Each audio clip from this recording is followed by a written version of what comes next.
Hi, everyone. Welcome to week number 10. This week, we continue to look at boundaries.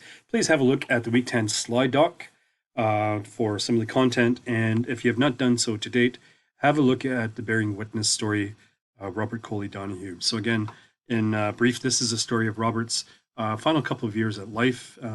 It's him and his family as they wrestle with a progressive condition, which is ultimately going to take his life. So, it's a little bit of a hard watch. But it really kind of fits in line with some of the dynamics we're talking about in terms of therapeutic relationships. Also, please do take the time to go to the discussions. These are our last set of discussions.